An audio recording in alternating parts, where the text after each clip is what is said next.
혹시 늦게 오면 네. 나중에 일찍 온 사람은 그래서 안 내리고 그러겠습니다.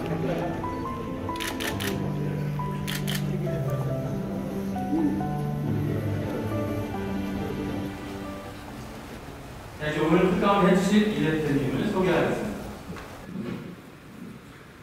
우리 이 위원장님께서는 동아일보 기자로 20년간 맹활약을 하셨습니다. 그리고 제 16대부터 지금 21대까지 5선의 국회의원을 하셨습니다. 그런데 우리가 보통 5선 의원들 보면은 되게 자기 고향의 지역구에서 그냥 아주 쉽게 그렇게 쭉쭉 올라오시는데 우리 위원장님께서는 21대 때 지역구를 버리고 종로에서 당당하게 출마하셔서 당선되셨습니다. 또한 37대 전남도지사를 통해서 지방 행정 경험을 쌓으시고 제45대 대한민국 국무총리로 최장수 국무총리를 그리고 더불어민주당 당대표를 역임하시고 현재는 더불어민주당 중앙선거대책위원회 공동 상임 선대위원장을 맡고 계십니다. 오늘 함께 잘 사는 세계 선도국가 그 구체적으로 신경제와 신복지에 대해서 말씀해 주시겠습니다. 우리 큰 박수로 환영해 주시기 바랍니다.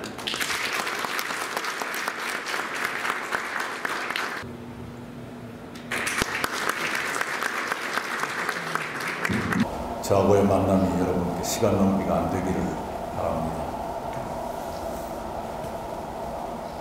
주식 시가총액을 보면 우리 경제 현재와 미래가 보입니다. 시총 상위 12기업을 볼 때마다 우리 경제가 어디를 향하고 있는가 하는 것을 보게 됩니다. 제가 젊은 시절에 알았던 그 기업들은 10위 안에 남아있는 기업이 2개 정도밖에 없고 나머지 8개는 새로운 기업들로 채워져 있습니다. 그 10개 기업 중에 3개는 반도체 등 IT 기업이지요. 그 중에 2개는 같은 회사인데 보통주와 우량주를 나눠서 시총을 계산하고 있습니다. 2개는 플랫폼 기업입니다. 또 2개는 바이오 헬스 기업입니다. 그리고 또 2개는 미래차 엔진 만드는 회사입니다. 그리고 나머지 1개가 완성차 회사, 현대차죠. 대한민국 산업이 신경제에 매우 빠르게 적응하고 있다, 잘 진입하고 있다라고 받아들입니다. 우리 경제가 비교적 건강하게 가고 있다라고도 볼 수 있겠습니다. 물론 그 내부에는 고민이 많이 있습니다만 우리 국민들이 생각하는 대한민국 미래산업이 거기에 반영되어 있다고 본다면 국민들의 생각 또한 올바른 방향을 향하고 있다. 하나하나 뜯어보면 우선 미래차, 아까 말씀드린 대로 엔진을 만드는 회사가 2개가 10위 안에 올라가 있습니다. LG와 삼성이죠. 여러분이 아실 겁니다. 그리고 이 2개 차가 완성차보다도 시총에서 상위, 더 위쪽에 위치하고 있습니다. 현대차가 9위쯤 될 거예요. 그러나 LG와 삼성의 미래차 엔진 만드는 회사는 그보다 위에 가 있습니다. 희한하죠. 그런데 당연합니다. 우리가 생각하는 자동차는 신분의 상징이어서 외양도 중요하고 디자인도 중요하고 크기도 중요하고 이러지만 미래차는 그렇지가 않다는 뜻이지요. 중요한 기능을 하는 부품들을 레고 장난감처럼 조립해가지고 굴러다니는 게 미래차니까요. 그 핵심 부품이 완성차보다 더 높은 평가를 받는 것이 시총 랭킹에서 반영이 되고 있는 것이죠. 그 중에 한 회사는 전기차 엔진 시장 쉐어에서 세계 1위를 달리고 있습니다. 26%쯤 될 거예요. 이것 또한 기적입니다. 그게 미래차 분야입니다. 두 번째 반도체인데요. 그것도 시스템 반도체. 아직은 시스템 반도체는 메모리에 비해서 우리의 세계 시장 점유율이 매우 저조합니다. 그런데 성장 속도는 매우 눈부셔서 작년 수출 실적을 보면 300억 달러를 넘어서면서 조선과 철강을 능가했을 겁니다. 아마도. 그 통계가 좀 들여다볼 필요가 있는데 매우 속도가 빠릅니다. 속도가 빠르고 어떤 분야는 수요가 있는데도 우리 대기업들이 진출을 않고 있는 분야도 있다고 하지요. 네, 그 경제신문 보면 많이 나오는 얘기입니다. 그러나 착실하게 성장하고 있고 기반을 다지고 있습니다. 그래서 메모리 반도체에서 이루었던 놀라운 성과를 시스템 반도체에서도 상당한 정도까지 그것도 몇 년 안에 쫓아갈 가능성이 있다. 이렇게 직감하고 있습니다. 그리고 세 번째 미래 전략 산업이 바이오인데요. 바이오는 이번에 코로나19 위기를 겪으면서 우리의 방역 또는 우리의 보건 체계, 공공의료 체계가 세계의 평가를 받는 것에 비하면 바이오 산업의 신장세는 아직은 조금 미흡한 것이 사실입니다. 그러나 제가 주목하는 것은 향후 20년 안에 우리가 하기에 따라서는 놀랍게 발전할 수도 있다는 것을 저는 느끼고 있습니다. 제가 그 분야 전문가가 아니라서 국내 전문가 두 분을 집중 인터뷰를 해봤어요. 꼭 기자가 묻듯이 꼬치꼬치 물어봤죠. 그 중에 한 분은 투자회사 사장이었습니다. 어떤 투자회사냐? BTS 초기에 투자를 했던 그 회사 사장님 제가 만났습니다. 대기업과 관계가 없는 독립투자회사로서는 서열 1위고요. 다 합치면 10위쯤 될 거예요. 그 회사가 방탄소년단 초기에 투자를 해서 궤도에 올려놓고 빠져나왔죠.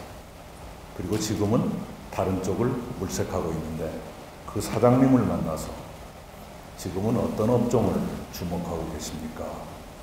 라고 여쭈었더니 바이오 헬스다 라고 대답을 하세요. 또 한 분의 전문가는 국내 최대 최고 기업의 부설 경제연구소 사장님이셨습니다. 누군지 여러분 짐작하실 거예요. 앞에 투자회사 사장님은 박 모씨고 뒤에 경제연구소 사장님은 차 모씨입니다. 차 사장님은 어떤 업종을 주목하십니까? 했더니 바이오 헬스에. 근데 이 두 분이 주목하는 이유가 달라요. 두 개를 합치면 정답이 될 거라고 생각합니다. 투자회사 사장님은 중국 쪽 사정을 말씀하시더라고요. 우리 한국 경제의 가장 큰 부담은 우리가 키우려고 하는 신산업이 죄다 중국과 겹친다는 것입니다.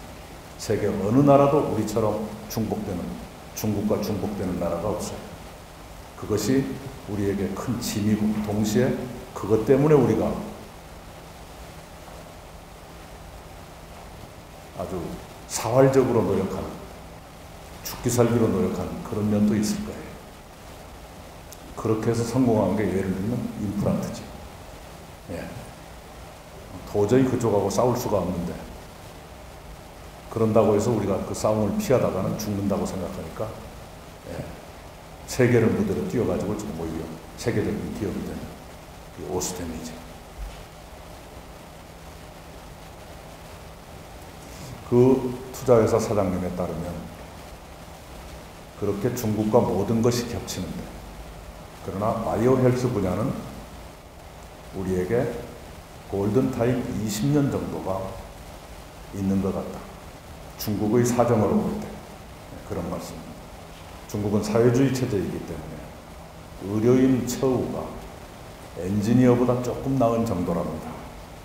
그래서 최고 인력들이 바이오 분야에, 바이오 헬스 분야에 아직은 가 있지 않다는 거예요.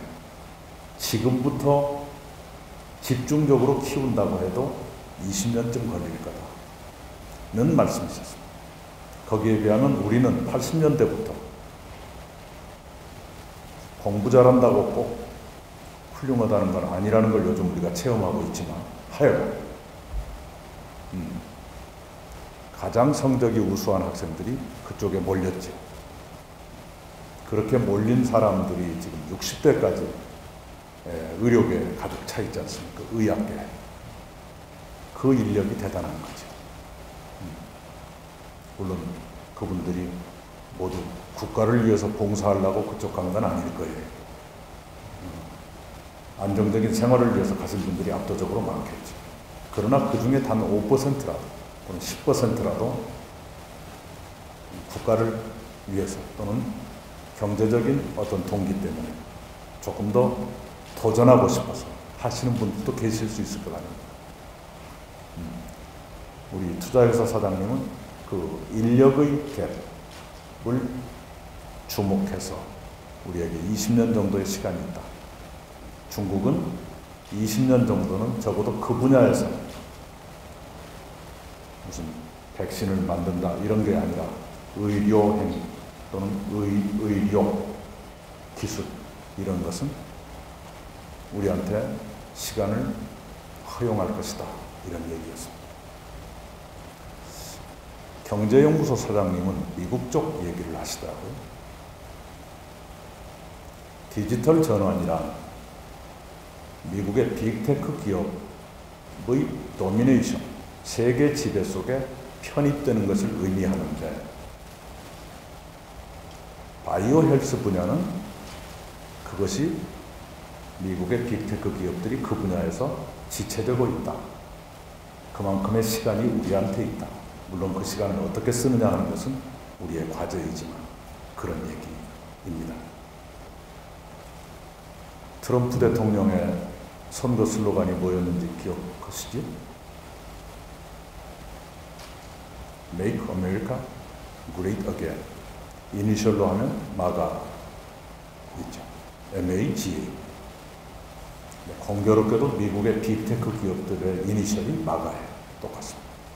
마이크로소프트, 아마존, 구글, 애플입니다. 이 빅테크 기업들이 거의 모든 분야에서 세계를 도미네이터로 지배하려고 덤비고 있죠. 그리고 바이오 헬스 분야도 그 중에 하나인 애플이 이미 준비를 시작하고 노력하고 있다. 그런데 애플이 부닥치고 있는 어려움이 두 가지가 있다고 합니다. 하나는 데이터의 불충분성. 미국의 의료 데이터가 충분치가 않죠. 왜? 공공의료가 취약하니까. 이번에 그것이 입증되지 않았습니다. 이 의료 데이터가 우리처럼 완벽하게 갖춰진 나라는 세계 틈입니다. 5천만 명의 건강 데이터가 모두 들어가 있고 실시간으로 업데이트 되거든요. 여러분이 원주의 신평원 상황실에 가보면 스스로 압도돼서 놀랄 겁니다. 그 중에 제 건강 데이터도 막 업데이트 되고 있는지도 몰라요. 최근에 병원 다녀왔다. 데이터의 불충분성. 두 번째는 이 iOS 체제와 안드로이드 체제의 차이죠. 세계의 스마트폰 시장이 대체로 29대 71쯤 될 겁니다. iOS가 29, 안드로이드가 71 정도인데 미국이 iOS잖아요. 우리는 안드로이드고 우리가 그 체제를 만들고 플랫폼을 형성한 건 아니지만 제조는 우리가 많이 하잖아요. 바로 그걸 쫓아가는데 시간이 걸릴 것이다. 그래서 우리에게 골든타임이 있다. 이 경쟁자 또는 추격자로서의 중국의 지체, 그리고 세계를 지배하려고 하는 미국 빅테크 기업의 그런 지체, 그 두 코끼리들이 우연히 바이오 헬스 분야에서는 지금 지체 현상이 있는데 우리가 그 시기를 놓쳐서는 안 된다. 지금이야말로 기회다. 그런 얘기입니다. 그렇다고 해서 우리가 모두 다 그 분야에 행복하냐면 그건 아니에요. 우리가 넘어야 될 과제가 많습니다. 우리 국회 동지들에게도 많이 말씀을 하는데 좀처럼 잘하는데 세 가지의 과제가 있습니다. 하나는 데이터의 활용이죠. 데이터의 통일, 접근, 활용, 보완 또는 보호 모든 과정이 다 아직은 숙제를 안고 있는데 특히 데이터 활용에서 규제가 있죠. 특히 건강 데이터, 사생활 보호라는 가치하고 데이터의 활용이라는 가치하고 충돌하고 있어요. 아직도 우리가 그 문제를 완전하게 해결하지 못했습니다. 조금씩 문이 열리고 있는 건 사실입니다만 그렇습니다.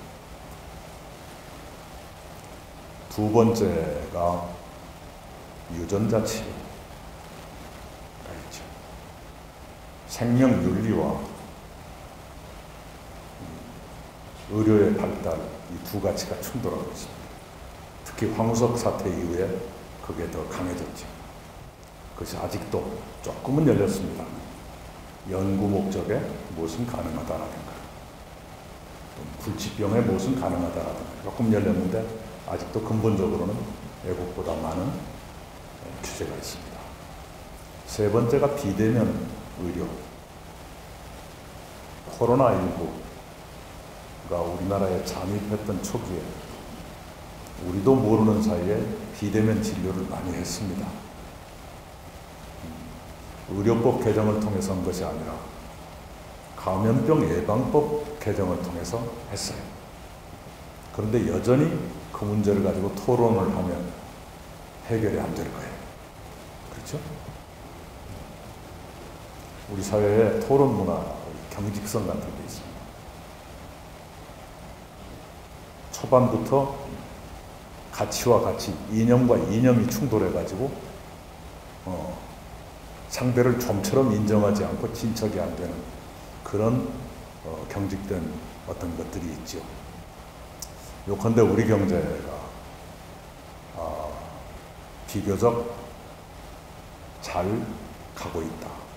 방향이 맞고 그리고 실적도 나고 있다. 어제 OECD가 발표한 거 보면 우리 한국의 GDP 총액이 세계 9위로 올라가고 있습니다. 작년 기준입니다. 1년 사이에 3단계가 올라갔어요. 우리가 캐나다를 제꼈습니다.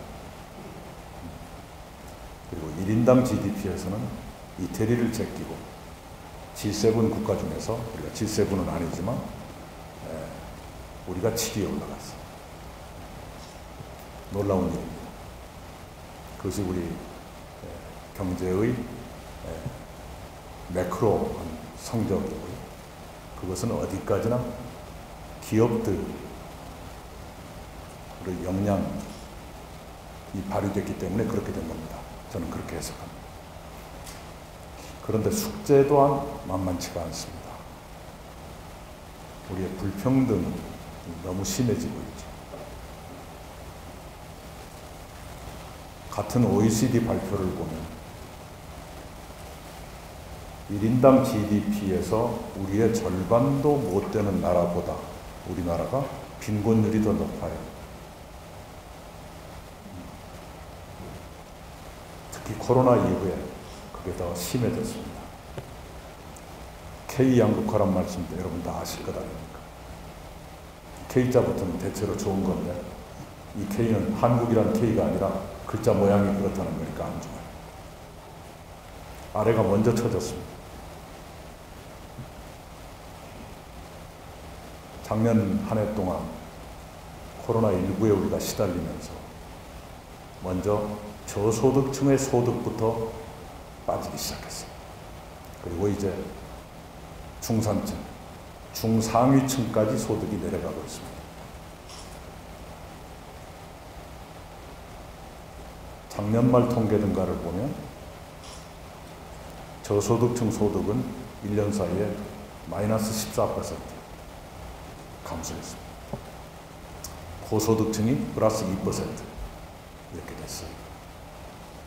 그런데 강력한 복지정책으로 재난지원금까지 포함해서 그걸 합쳐놓고 보니까 이전 소득의 치유 효과 덕분에 모든 소득계층이 조금씩이라도 소득이 오른 것으로 되어 있습니다. 그리고 5분위 배율이 좁아졌다라든가 진위 계수가 개선됐다라든가 하는 게 있어요. 그런데 만약에 이제 재난지원금이 중단되거나 복지가 계속되지 않으면 다시 심화될 것입니다. 특히 우리의 소득 가운데 자산소득의 격차가 점점 벌어지거든요. 자산소득도 주식소득 같으면 산업의 자금으로 쓰이니까 그나마 괜찮은데 부동산 소득 같은 것으로 격차가 커지는 것, 이것은 굉장히 심각한 위험신호입니다. 왜냐하면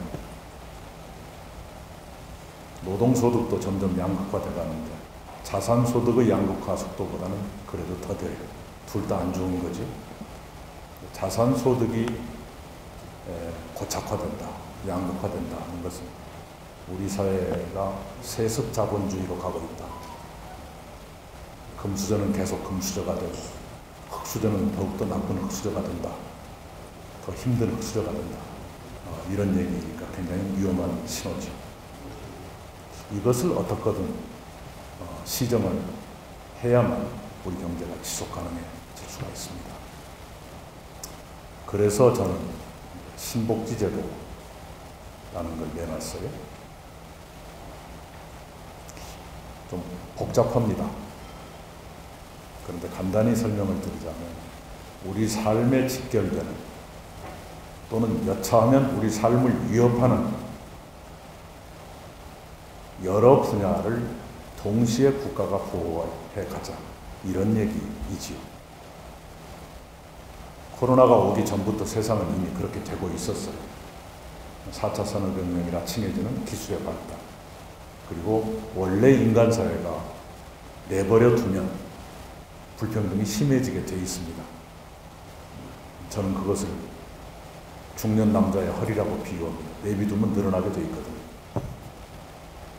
아주 피나는 노력을 하지 않는 한 늘어나게 되어 있어요.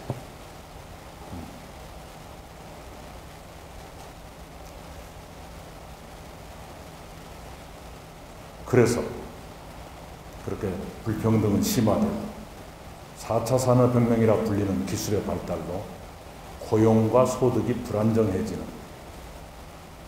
삶을 위협하는 요인들은 점점 다양해지는 이런 시대에 국가의 의무가 무엇인가를 놓고 국제기구들이 고민을 했는데, 그 결론으로서 국제노동기구 ILO와 세계은행이 합의를 했습니다.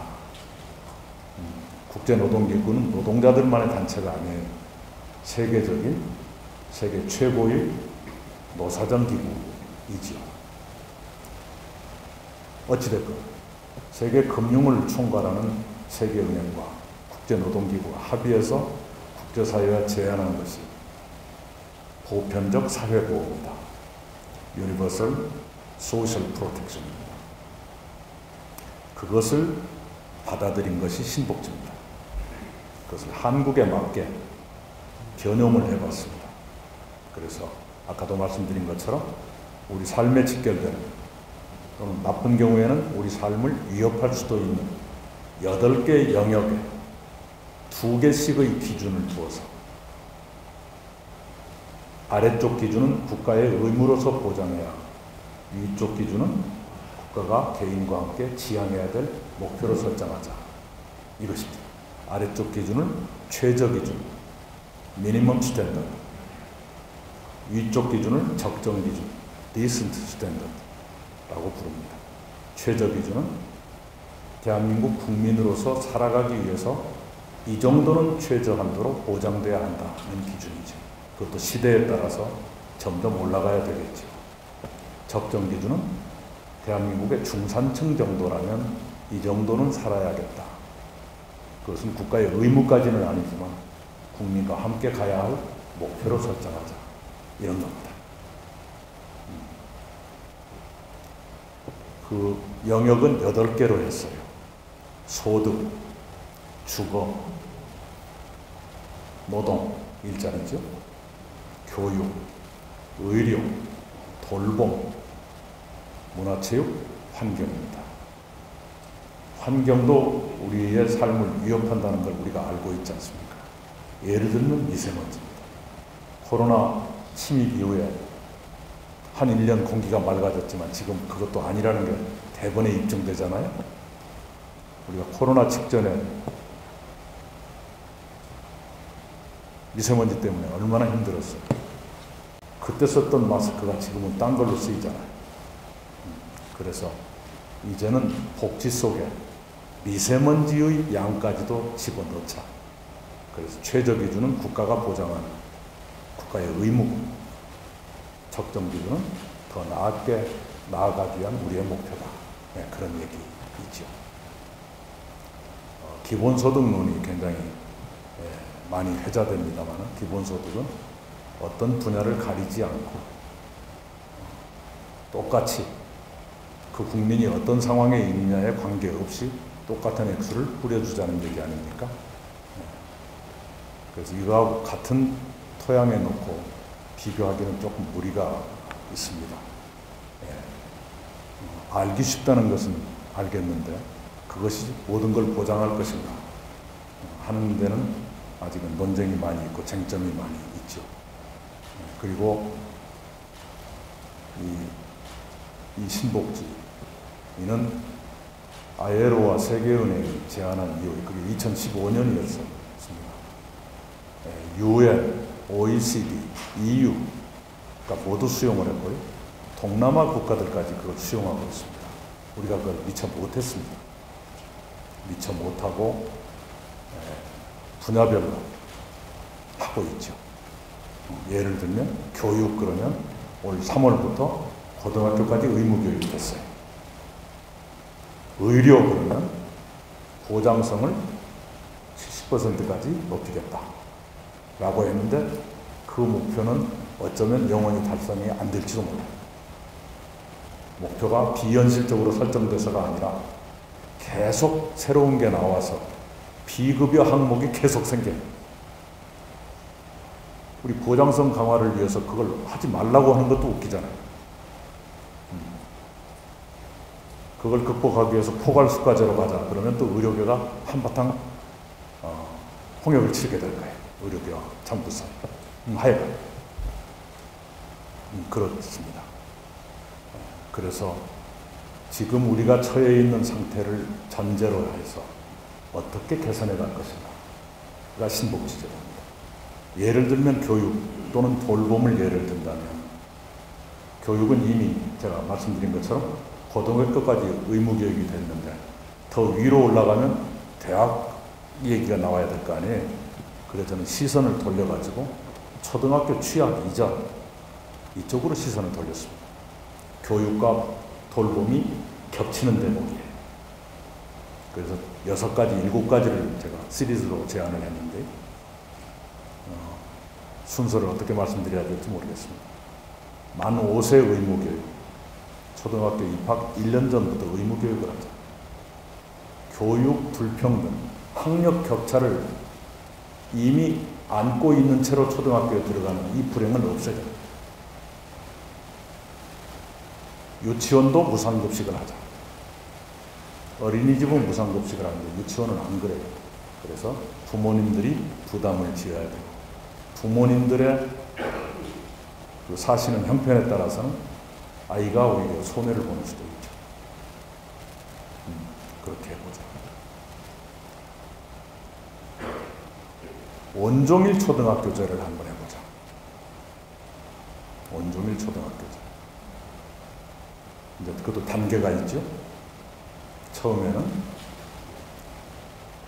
일단 수업은 12시까지 하는 걸로 치더라도 학교가 준비되는 대로 오후 2시까지 가든가 4시까지 가든가 아이들 놀이 중심으로 학교에서 좀 돌보자. 그리고 최종적인 목표는 부모님 퇴근 시간까지 학교에서 책임지자. 그런 겁니다. 뭐 등등이에요. 등등. 이제 그렇게 되면 아이들이 이 어린 시절부터 교육 불평등에 노출되지 않게 되죠. 그 굉장히 우리 사회에 중요한 문제입니다. 지금 LH 때문에 많이 화나 계시는데 지금 아이들의 교육 불평등이 이대로 계속되면 근본적으로 부모님들이 안 참아줄 겁니다. 내 아이가 공부 쪽이 아닌 갭이다 하는 것을 부모님들이 수용하는 것은 상당히 시간이 걸려요. 대학교 갈 때쯤에야 인정을 해요. 내 아이는 공부 쪽보다는 딴 쪽 인격이다. 차라리 그것이나 잘해라. 대학교 들어갈 무렵에 현실을 인정해. 초등학교 입학 전에는 그 누구도 인정을 합니다. 자기는 공부 못했더라도 애는 잘할 거라고 믿어요. 믿고 싶어요. 그죠? 그러신 것 같아요. 근데 그분들께 객관적인 불평등을 강요하지 말자. 기회는 공정하게 드리자. 그런 얘기입니다. 그러면 아이들이 성장기에 또는 취학 이전에 학습으로부터 이미 멀어져 있는 그런 불행은 막을 수가 있잖아요. 아이들을 위해서 좋지. 그리고 부모들이 일을 계속할 수 있죠. 학교가 돌보며 책임져주고. 요즘은 아이를 낳을 때 경력단절 되는 경우보다는 초등학교 들어갈 때 경력단절 되는 경우가 더 많아요. 그러지 않아도 되는 것이죠. 그리고 세 번째는 청년 일자리가 많이 생길 거예요. 제가 제안한 것 중에 하나는 초등학교 학급당 학생을 20명 이하로 하자. 이것도 있습니다. 그러면 온종일 돌봄하면 교사들을 더 늘려야 될 거예요. 지금은 학생 수가 줄어드니까 교육대학의 입학 정원 자체가 줄어들어요. 그런데 앞으로 이렇게 가면 유치원 또는 취학 전 의무교육하면 취학 전에 교육을 담당하는 인력이 많이 필요하게 되고요. 그 정도 일이라면 청년들의 눈높이에 크게 떨어지지 않는 분야일 거예요. 그런 것 등등입니다. 이 신복주의가 앞으로 그 8개 분야에서 최소한 10개씩의 정책 과제를 뽑아달라 해서 지금 하고 있는데 그러면 최소한 80가지가 나오는 거죠. 그 중에 이제 교육과 돌봄에서 제가 맛보기로 설명해 드렸습니다. 그게 신복주의입니다. 그리고 이제 오늘 주제가 신복주의와 신경제인데요. 신경제는 제가 말씀드린 아까 3대 미래 전략 산업, 미래차, 바이오, 반도체. 거기에 지금 한국판 뉴딜이 디지털과 그린이 붙어 있습니다. 그것은 당연히 해야 될 일이죠. 그런데 조금 아쉬운 게 있어요. 준비가 충분했을까 싶은 걱정이 있습니다. IMF 외환위기 직후에 집권한 김대중 대통령은 정보화를 위해서 미리 준비된 수순을 가지고 일을 시작했습니다.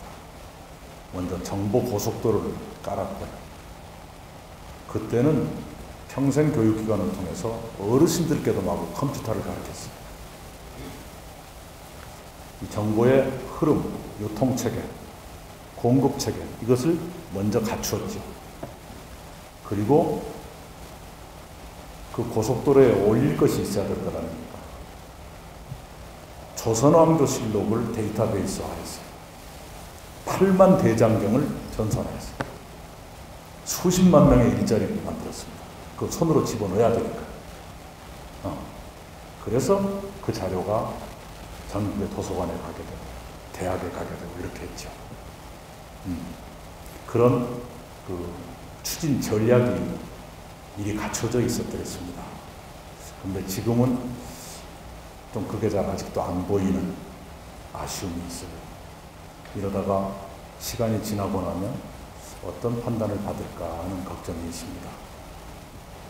그린 뉴딜도 수순이나 전략이 먼저 있었던 것이 아니라 당위가 먼저 있는 것 같아요. 그렇게 하면 생각만큼 성과가 덜 나는 수도 있지. 그 점이 조금 걱정스럽습니다. 그러나 우리가 가야 되는 건 분명해요. 이게 이제 신경제에다 가야 될 길인데 그것을 아까 DJ 정부의 정보화처럼 그런 그 전략적 수순 같은 게 있을까 하는 걱정이 있다는 말씀을 드리고요. 그리고 이제 우리 사회의 큰 장점이 문화 분야입니다. 문화 분야. 이번에 윤여정 선생이 아주 쾌거를 하셨잖아요. 미나리가 저렇게 평가를 받고 BTS가 그런 평가를 받고 우리말 중에 영어나 일본말로 번역하기 어려운 것이 몇 가지가 있는데 예를 들면 화병. 근데 몸살이란 말도 좀 어렵고요. 사실은 신들렸다는 말이 번역이 안 됩니다. 신들린다. 우리는 다 알아요. 그리고 한국 사람들은 신들리면 평소의 능력보다 훨씬 더 많은 능력이 나온다는 거 알아요. 근데 이걸 뭐라고 번역해야 될지를 아직까지 적절한 답을 제가 발견을 못했어요. 한국인들에게 그런 장점이 있습니다. 일본의 J-팝이 우리보다 훨씬 압도적이다가 어느 순간에 K-팝하고 역전이 되거든요.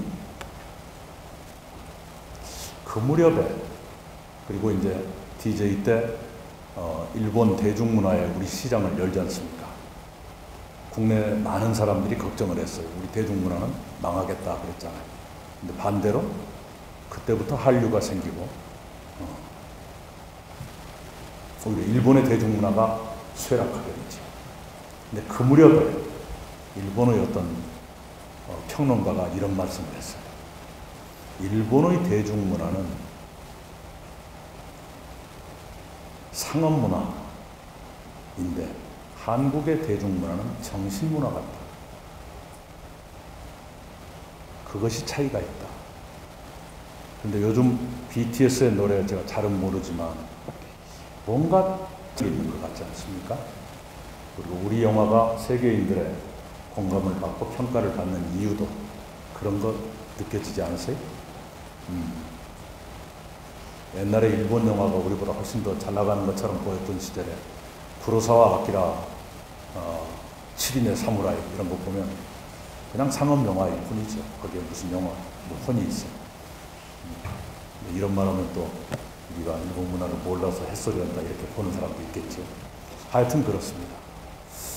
제가 신경제 체제에서 빠뜨려서는 안 된다고 생각하는 게 문화잖아요.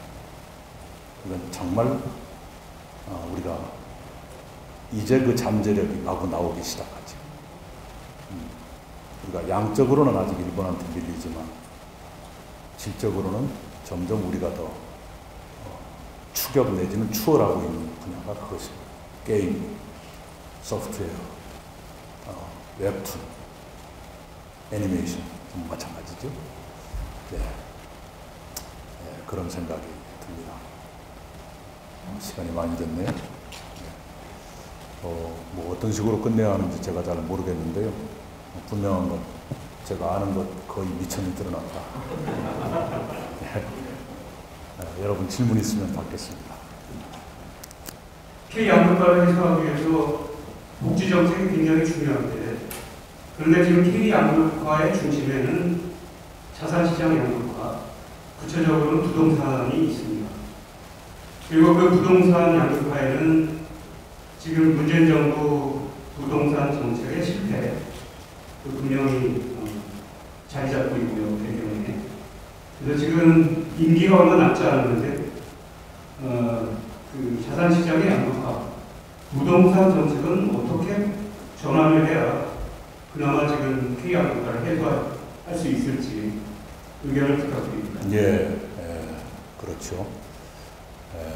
문재인 정부 우리 부동산 정책이 잘했다고 말할 수는 없지만 그렇다고 해서 지금의 이 문제가 모두 문재인 정부에서 생긴 것이다 라고 말하는 건 꼭 공정하지는 않죠.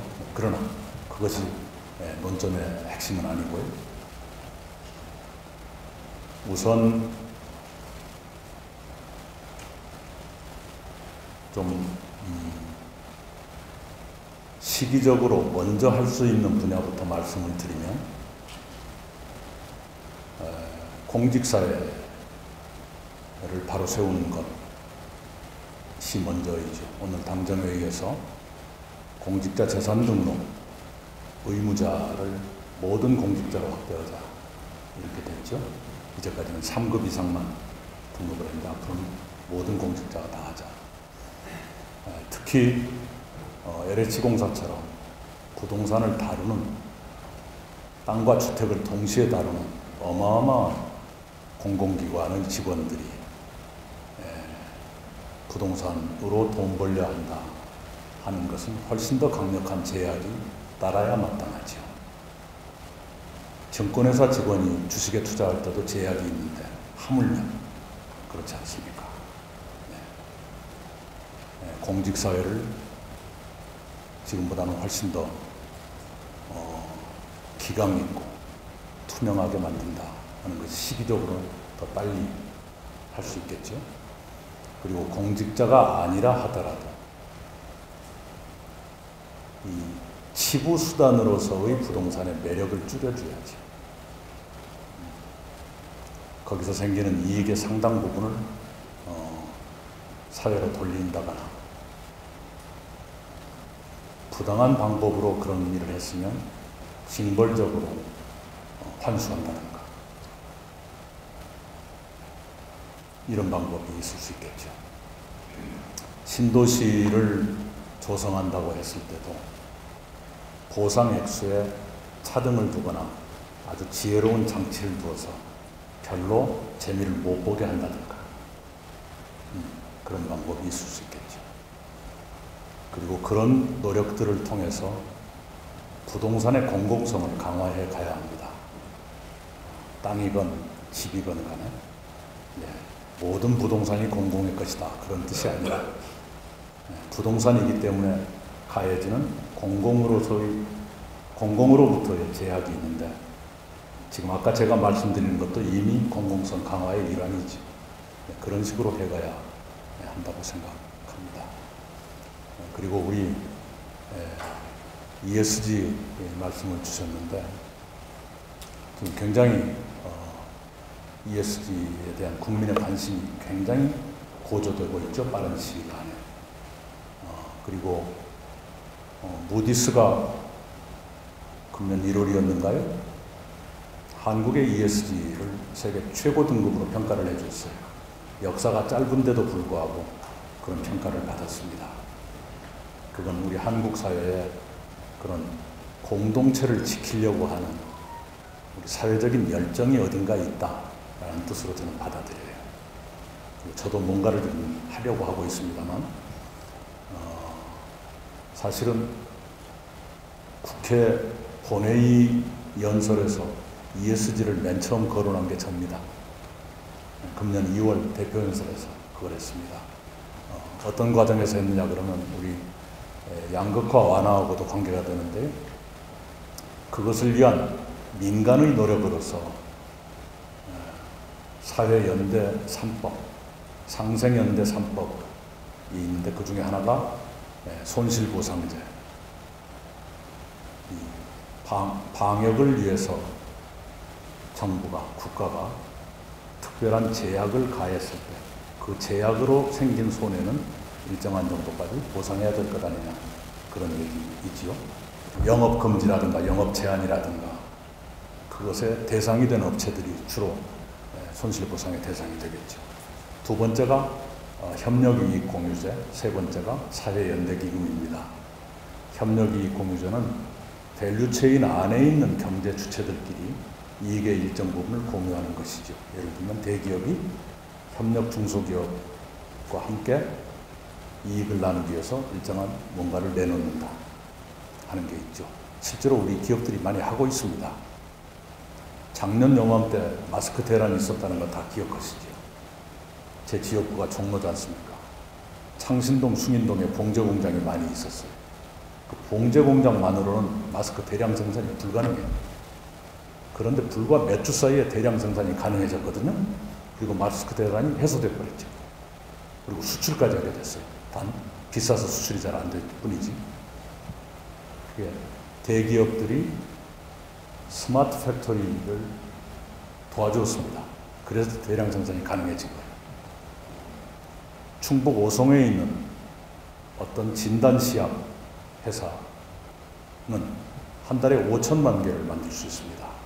그 회사의 진단 키트만 해도 세계 165개국에 수출되고 있어요. 거기도 어떤 대기업이 스마트 공장을 도와줬어요. 그것이 협력이익 공유제입니다. 밸류체인 안에 있는 경제주체, 특별한 관계에 있는 경제주체들끼리 협력하면서 이익을 나누자 그거죠. 사회연대기금은 밸류체인 바깥에 있는 경제주체들에게도 혜택을 드릴 수 있게 하는 것입니다. 2015년 한중 FTA가 체결되고 난 뒤에 중국과 무역하는 회사들이 일정한 돈을 내면 그 돈으로 농어촌을 도와주었어요. 그 농어촌의 물건을 꼭 팔아서가 아니라 짐작이 가시죠? 그것을 하는데 양쪽의 공격을 받고 있어요. 보수적인 사람들은 기업 팔비틀기다. 또 저희들보다 더 진보적인 쪽은 차라리 세금 내라고 해라. 그것이 더 효과가 빠를 거다. 근데 둘 다 아닙니다. 작게 출발하더라도 확실하게 자발성의 근거에서 출발하려고 합니다. 인센티브를 강하게 드려야죠. 저희가 생각하고 있는 인센티브가 두 가지. 하나는 세액공제를 확대하죠. 지금 사회연대기금, 한중 무역을 하는 그 기업들이 농어촌 상생협력기금을 위해서 돈을 내면 10%의 세액공제를 해줍니다. 그것을 20+알파로 강화하겠다. 10%를 20%로 올리고 기부액이 더 늘어나면 더 얹어서 드릴 수도 있다. 는 것이 첫 번째고요. 두 번째가 ESG입니다. 여러분께서 관심을 갖고 계셔서 그 말씀을 드립니다. 어떤 기업이 환경이나 사회를 위해서 또는 민주적 의사결정을 위해서 지위는 지배구조니까요. 거버넌스니까. 노력을 했다. 투자를 했다. 기부를 했다. 성과를 냈다. 라고 했을 때 그쪽에 보답을 해드리자라는 것이죠. 지금 국민연금이 이미 그렇게 하고 있습니다. 2018년에 국민연금이 스튜어드십 코드를 도입했어요. 그때부터 ESG 투자를 하기 시작했습니다. ESG 활동을 하는 기업들에게 국민연금을 투자하는 것이죠. 그쪽 기업들이 조금 더 영업이익이 많이 나는 것으로 조사되고 있습니다. 그런데 제가 저희들이 이번에 생각하고 있는 것은 국민연금뿐만 아니라 다른 연기금의 투자에서도 ESG 투자를 도입하면 어떨까? ESG 평가 정보라는 게 있습니다. 각 기업들이. 금융위원회는 2030년까지 모든 상장사의 ESG 정보를 공시하도록 의무화하겠다 이렇게 발표를 했어요. 그때까지 갈 것 없이 그냥 좀 땡겼으면 좋겠는데 하여간 그렇습니다. 연기금 투자 대상 투자에 ESG 투자를 도입하자. 확대하자. 두 번째는 우리 박준석 청장님 계시는데 공공조달에 ESG 평가 정보를 반영하자. 조달청이 정부나 지방자치단체들이 쓸 물품을 구매할 때 ESG 활동을 열심히 하는 기업들의 제품을 우선 구매하도록 하자. 이거 하려면 조달법이 개정이 돼야 돼요.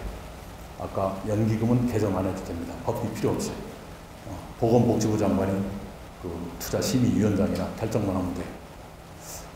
그런 방식을 하면 우리가 착한 일을 하면 보답받는다는 그런 기풍이 경제계의 형성이 될 것 아닙니까? 네, 그런 것을 생각하고 있고, 그 다음에는 이제 개인들의 생활 속 ESG 생활, 이것을 확산시켜 볼까 생각하고 있습니다. 실제로 대학생을 비롯해서 또는 종교단체나 사회단체가 굉장히 관심이 빨리 확산되는 것 같아요. 이건 좋은 기풍이 될 수도 있겠다 생각합니다. 네. 네. 안녕하세요. 헬스미디어 고성진입니다. 오늘 기다려주면서 요즘에 좋은 강의였는데 감사한 시간이었습니다.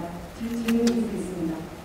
우리나라 지금 노조가 좀 기숙하려고 권력화가 심화되고 있다고 생각들을 많이 하고 상상하는데 위원장님도 공감하시는지요? 이런 것들이 지금 중소기업한테 상당히 위기로 다가오고 있거든요. 이제 노조의 상생 효과를 가지고 계신지 궁금합니다. 이게 어떤 고민을 하고 계시는지 충분히 짐작이 됩니다. 노동운동도 개선되어야 하고 개선될 수 있다고 믿습니다. 제가 총리로 일할 때 어떤 큰 기업의 노조가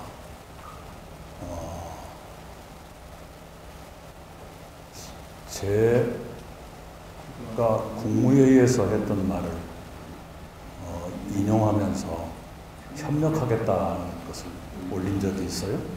그래서 그쪽 분들의 얘기를 좀 들어봤더니, 물론 기업마다의 노조 문화가 또 달라요. 그런데 강경투쟁 일변도의 노동운동에 일정한 피로감 같은 것도 생긴 것 같다, 이런 말씀도 하시는데요. 그건 상대적이어서 노조에 대해서만 일방적으로 노조 문화의 개선을 요구하기는 어렵다고 생각합니다만, 분명한 것은 개선돼야 한다고 믿고 있고요. 최근에 그 한국노총과 민주노총의 금융산업 분야 노조들이 이익공유제에 동참하기를 선언했어요. 당신들이 회사 내에 있는 어떤 기금, 거기에 노사가 합의해서 조성하는 기금입니다. 그것을 비정규직 노동자들과 함께 쓰겠다. 그분들을 위해서 내놓을 수 있다. 이런 것이었습니다. 그 기부를 할 적에는 지정 기부도 있을 수 있는가 봐요. 그냥 내놓는 것이 아니라 나는 이것은 누구와 함께 쓰고 싶다. 이런 것도 있나 보죠. 그런 그 바람직한 현상도 있다고 생각합니다. 물론 과제가 굉장히 많다는 걸 잘 알고 있고요.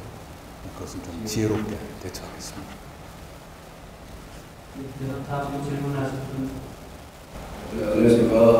저는 유수민 대표 맡고 있는 최명규라고 합니다. 저는 상생 프로그램 14기를 수료했고요. 존경하는 우리 이문석 대표님, 평상시에 많은 역할을 하고 계십니다. 우리 존경하는 이낙연 대표님 초청을 해주셔서 감사합니다. 어려운 질문들 몇 가지 하느라고 힘드신 것 같아요. 이제 박수를 하고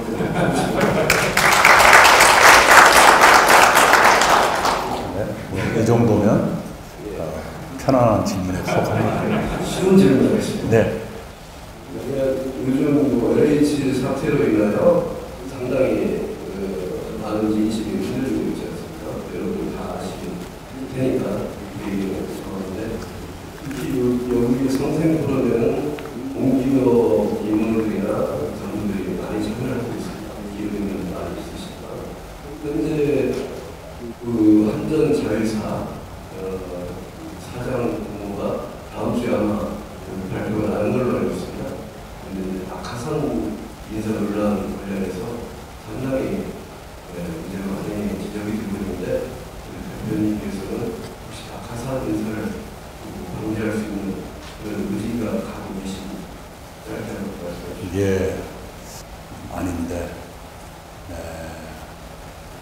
외부에서 누군가 좋은 사람을 추천하거나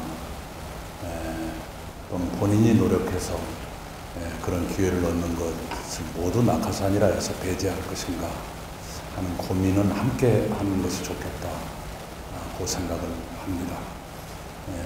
역대 대통령들이 선거 때 전부 다 예외 없이 낙하산 않겠다고 했는데 예외 없이 전부 낙하산이 있었죠. 그 이유가 있을 겁니다. 그런 이유를 현실적으로 고려해 가면서 대처하는 것이 좋겠다 이렇게 생각합니다. 네, 저는 이세 경영을 준비하고 있는 대한모멘트의 나도남이라고 합니다. 저희가 현 정부 정책을 보면 통상보다는 군대 위주의 정책을 하고 있는 걸로 생각이 되는데요. 이제 군대라는 게 사실 제가 해외 현진 복지국가를 가다 보면은 군대가 너무 이제 기본권에 대한 군대를 했을 경우에 청년들이 이제 좀 근로의지가 약해서 이제 그런 근로의지가 저하되는 문제들이 또 있고 그런 사회 문제가 되고 있더라고요. 그런 것도 있고 중소기업에서는 이제 구직난 부직난이라고 해서 저희는 이제 또 다들 계신 분들 전부 다 최저임금이 올라가면서 거기에 대한 부담을 많이 갖고 계실 거긴 한데 그럼에도 불구하고 중소기업들은 이제 좋은 인력을 구하기 어려운 현실이거든요. 네.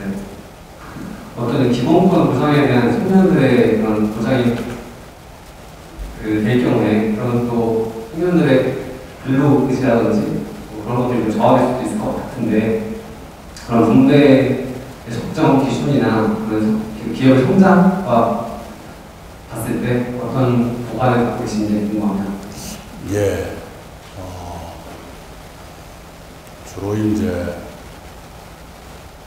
청년들이 취업 자체를 기피하거나 또는 취업했다 하더라도 금방 이직하거나 퇴직하거나 하는 사례들 때문에 중소기업은 많이 힘드시다는 얘기를 듣고 있습니다. 그런데 그것이 꼭 복지 때문일 것이냐 그리고 그 복지가 그 정도로 넉넉하냐 거기에 대해서는 좀 저는 생각이 다릅니다. 예를 들면 기초생활보장제 막 그렇게 넉넉하진 않거든요. 그리고 올해 처음으로 이제 시작되는 것이 취업지원제도. 직업을 잃고 다음 직업을 찾을 때까지 최저한의 생활을 할 수 있도록 한 달에 몇십만 원 드리는 게 있죠.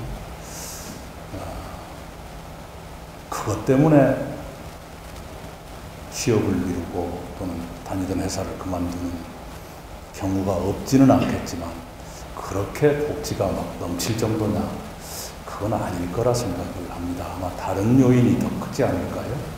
다른 요인. 그런 다른 요인들을 개선하는 게 선행돼야 한다고 생각을 합니다. 쉽지 않은 일인데 임금 격차를 어떻게 좁혀줄 것인가 만만치 않은 일입니다. 그러나 지금 이대로 계속 벌어져서는 안 될 거예요. 청년 취업난의 원인 중에 하나에 크게 도사리고 있지 않습니까? 그래서 뭔가 국가가 도와주는 그 지원을 확대하는 한이 있더라도 임금 격차를 좁히고 또 청년들이 그런 일을 통해서 좀 더 많은 성취를 확인할 수 있도록 하는 게 필요하겠다 생각을 합니다. 2월에 중소벤처기업부가 발표한 통계를 보니까 저도 믿을 수 없었어요. 작년 한 해 동안 청년에 의한 신규 창업이 148만 건이다. 물론 거기에는 작은 식당이나 카페 같은 것도 있을 겁니다. 그러나 그것도 기업은 기업이죠. 물론 그 중에는 벤처기업도 있어요. 꽤 많습니다. 이걸 어떻게 잘 살려드릴 것인가. 청년들이 그냥 취업해서 만족하기 어렵다면 창업에 도전하도록 길을 열어드리는 것도 청년들을 위해서는 바람직한 일이고 국가 경제를 위해서도 필요하죠. 지금은 정부의 청년 창업 지원 제도가 첫 번째 창업 지원에 중심이 놓여 있어요. 그런데 실제로 첫 번째 창업은 실패하는 경우가 훨씬 많잖아요. 그럼 두 번, 세 번, 네 번 도전해야 할 텐데 그 지원이 첫 번째만큼 강하지 않은 지원 또는 어렵지만 창업한 기업을 유지하는 경우에 계속 지원이 돼야 하거든요. 창업을 출생에 비유하자면 출생할 때만 지원하는 것이 아니라 자랄 때도 지원해 줘야 될 거 아니에요. 그리고 자라다가 넘어져서 무릎팍이 깨져도 또 이렇게 세워주고 지원해야 될 거 아닙니까? 그런 쪽으로 지원 제도가 개선되고 있습니다. 그런 양면을 다 봐가면서 할 필요가 있다고 생각을 하고요. 그런 것 때문에 복지를 축소해야 될 정도까지는 아직은 아니지 않는가 생각합니다. 네. 제가 마지막 질문 하나만 드리겠습니다. 이게 우리 위원장님의 지적 수준을 가늠할 수 있는 질문인데요. 혹시 이런 최고의 과정을 공부한 적이 있으신가요? 예. 언제 하셨습니까? 국회의원 시절에 저를 도와주신 그 여성 비서 한 분이 저를 위해서 제안을 하더라고요. 자기 모교인 지방대학의 최고위 과정을 한번 다녀달라 했는데 제 경력에는 그걸 안 씁니다. 왜냐하면 딱 2번 출석했거든요. 만약에 그걸 제가 자랑하면 학력 위조 시비가 나올까 봐서. 네, 그러나 중요한 술자리는 거의 빠짐없이 갔었습니다. 잘하셨습니다. 그래서 제가 제안을 드리는 건데 정식 회원 되기가 어려우시고 내년 3월까지 눈코 뜰 수 없이 다 오실 테니까 그래서 저희 상생 프로 AD 17기 과정인데 명예회원으로 제가 우리 모시고자 여기 원분들이 그렇게 얘기를 했어요. 어떠신가요? 명예회원은 뭐 출석 안 해도 됩니다.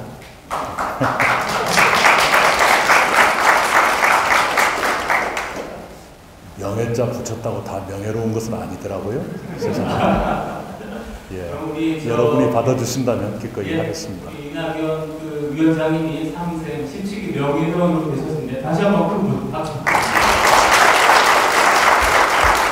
위원장님께서 정치부자 20년 또 국회의원 20년 정치만 하신 줄 알았는데 지금 신복지 또 신경제를 통해서 경제 공부를 아주 많이 하셨습니다. 그래서 아마도 총리님을 최장수 총리님을 하시면서 많은 공부를 하신 것 같습니다. 앞으로 큰 기대가 됩니다. 우리 여러분들 다시 한번 뜨거운 박수 보내